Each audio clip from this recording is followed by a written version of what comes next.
अस्सलाम वालेकुम, my name is Abdul Moiz Asif. आज हम पढ़ने जा रहे हैं प्रोबेबिलिटी। बहुत से स्टूडेंट्स का आ रहा था भाई प्रोबेबिलिटी अपलोड कर दें, जल्दी से प्रोबेबिलिटी अपलोड कर दें। तो मैंने कहा चलो जी अब प्रोबेबिलिटी अपलोड करते हैं। बहुत मज़े के शॉर्ट ट्रिक्स बताने लगा हूँ, यकीन करो अपने दोस्तों के साथ शेयर ज़रूर करना। नॉलेज बेचने से बढ़ता है, ठीक है ना। मैं भी आप लोगों को शेयर कर रहा हूँ नॉलेज अपना, ठीक है। मतलब ना मैं पढ़ रहा हूँ ये, ना मैं कुछ मैं स्पेशल इसके लिए मेहनत करता हूँ। नीचे डिस्क्रिप्शन में एक लिंक है, वहाँ से जाके आप फ्री नोट्स डाउनलोड कर सकते हो, ठीक है। डिस्क्रिप्शन में एक लिंक है, वहाँ से जाके आप मोइस स्टूडेंट गाइड के नोट्स ख़रीद भी सकते हो। अच्छा, प्रोबेबिलिटी प्रोबेबिलिटी क्या होती है? हमारे पास किसी भी चीज़ की चांस होता है, ठीक है ना, कि भाई आज बारिश होने का चांस कितना है। पाकिस्तान इंडिया का मैच है, पाकिस्तान जीतने का चांस कितना है न्यूमेरिकली, ठीक है ना। एक तो आप कहते हो ना यार, जैसे मेरी मम्मा कहती होती थी कि आप चेक करो कि आज बारिश आनी है कि नहीं आनी, तो कपड़े ऊपर सुखवाने हैं, ठीक है ना। तो हम कहते थे बहुत ज़्यादा चांस है आज की बारिश आ जानी है क्योंकि बादल आए हुए हैं। तो अब ज़्यादा चांस है या कम चांस है, इसकी कोई वैल्यूएशन तो नहीं है। मैथ में क्या होता है, मैथ में आप कोई प्रिडिक्टेबल वैल्यू देते हो कि भाई 79% चांस है कि बारिश होनी है, ठीक है। 51% चांस है बारिश होनी है। तो प्रोबेबिलिटी क्या होती है? एक चांस ही होता है, ठीक है ना। Numerical evaluation of a chance that a particular event would अकर। एक न्यूमेरिकल इवेल्यूएशन होता है किसी भी चांस का कि भाई पर्टिकुलर इवेंट ने अकर होना है, ठीक है। अब सैम्पल स्पेस क्या होती है? लेट्स सपोज बारिश की एग्जांपल ले लेते हैं। सैम्पल स्पेस ये होती है कि भाई बारिश होनी है कि नहीं होनी, ये एक सैम्पल स्पेस है इसका, ठीक है ना। अब इनमें से कोई इसका आंसर हो सकता है और इनमें से आने का कोई चांस है कि बारिश हो सकती है या नहीं हो सकती। एक कॉइन को मैंने टॉस करवाया जिसमें हेड या टेल, ठीक है ना, उसमें से हेड आ सकता है या टेल आ सकता है। तो उसका सैम्पल स्पेस जो है वो हेड टेल है कि भाई उसमें से क्या पॉसिबल आउटकम्स आ सकती हैं। सारी पॉसिबल आउटकम्स जो आ सकती हैं वो सैम्पल स्पेस में आ जाती हैं। और म्यूचुअली एक्सक्लूसिव इवेंट्स क्या होते हैं? म्यूचुअली एक्सक्लूसिव इवेंट्स वो होते हैं कि जो एक इवेंट है, लेट्स सपोज ये एक इवेंट है, इस इवेंट का जो हमारे पास आंसर है वो हेड है, मतलब इस इवेंट में हेड आएगा, बी इवेंट में टेल आएगा। तो म्यूचुअली एक्सक्लूसिव इवेंट्स होते हैं जो अलग-अलग होते हैं, जो आपस में वो नहीं ओवरलैप नहीं कर रहे होते, ठीक है ना। इधर हेड पड़ा है तो इधर टेल नहीं पड़ा हुआ, ठीक है ना। इधर टेल पड़ा इधर हेड नहीं पड़ा, तो दोनों डिफरेंट है in simple terms. Equally likely event होते हैं, जैसे मैंने एक टॉइन को टॉस किया ना, तो इक्वल चांस है कि हेड भी आ सकता है टेल भी आ सकता है, बायस्ड नहीं है किसी तरफ, सही है ना।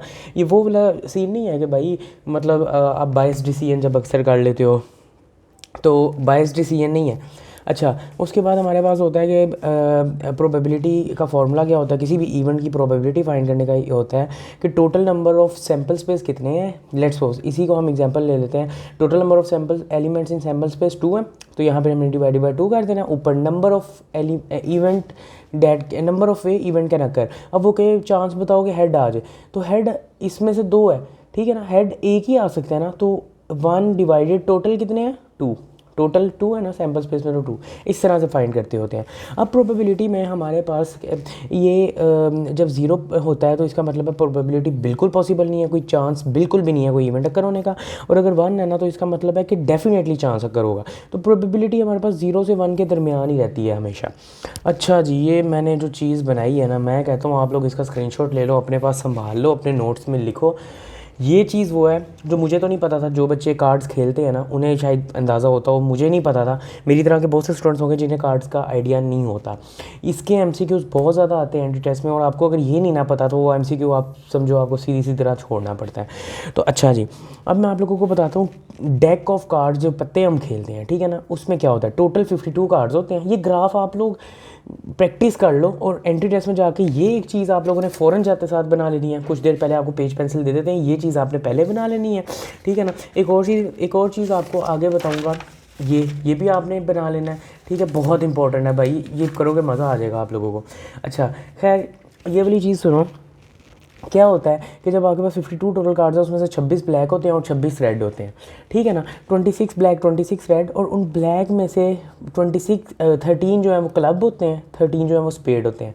मतलब 26 जो ब्लैक कार्ड्स होते हैं वो क्लब और स्पेड और क्लब जो होते हैं वो रेड नहीं हो सकते, ठीक है ना। और रेड में हार्ट और डायमंड होता है, सही है ना। तो हार्ट और डायमंड रेड में होते हैं और क्लब और स्पेड ब्लैक में होते हैं।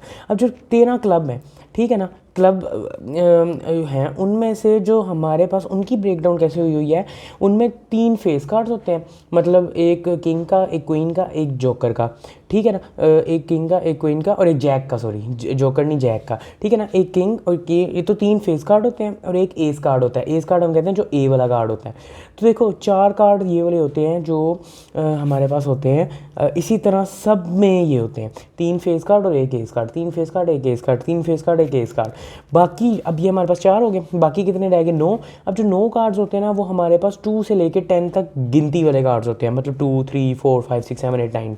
तो ये 9 होते हैं, ये 3 होते हैं, ये 1 होता है, तो टोटल मिला के 13 कार्ड्स इस तरह सबके होते हैं, ठीक है ना।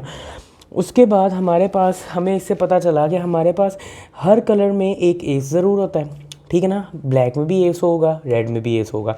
इससे हमें पता चला हर कलर में एक फेस कार्ड ज़रूर होता है, मतलब एक फेस कार्ड का मतलब क्या, मतलब किंग एक जो है वो हमारे पास ब्लैक में भी होगा, किंग एक हमारे पास रेड में भी होगा, ठीक है, किंग एक क्लब में भी होगा, किंग एक स्पेड में भी होगा, किंग एक हार्ट में भी होगा, किंग एक डायमंड में भी होगा, एस भी इस तरह सब में होगा, ठीक है ना। तो ये चीज़ें जो हैं वो बेसिकली आप लोग ये समझ लो अच्छी तरह, 1-2 बार प्रैक्टिस कर लो तो आप लोगों को समझ आ जाएंगी। हम लोग बड़े मज़े के MCQs करने जा रहे हैं। अगर आप लोगों को ये MCQs अपने दोस्तों के साथ ज़रूर शेयर कर देना, मैं कहता हूँ नॉलेज बांटा करो, ठीक है ना। अपने पास रखने से कुछ नहीं हो जाना, पाकिस्तान में तो लोग निहारी की रेसिपी लेके मर जाते हैं, तो शेयर करो। A fair coin is toss 6 times, एक कॉइन है जिसे हमने 6 बार टॉस किया, find the probability of getting at least 1 head. ये अपने पास ज़रा सॉल्व करो तो आप कैसे करोगे। कुछ बच्चे एंट्री टेस्ट में ग्राफ बनाने लग जाते हैं, ट्री बनाने लग जाते हैं, ठीक है ना। अगर आप ट्री बनाने लग गए ना हेड टेल वाला, तो भैया आपने 3-4 MCQ का टाइम दे दिया, इसका आंसर ठीक भी लगा दिया, अगले 3 का आपको इवेंचुअली वो करना पड़ेगा क्योंकि आप लोगों ने इतना टाइम इस पर लगा दिया।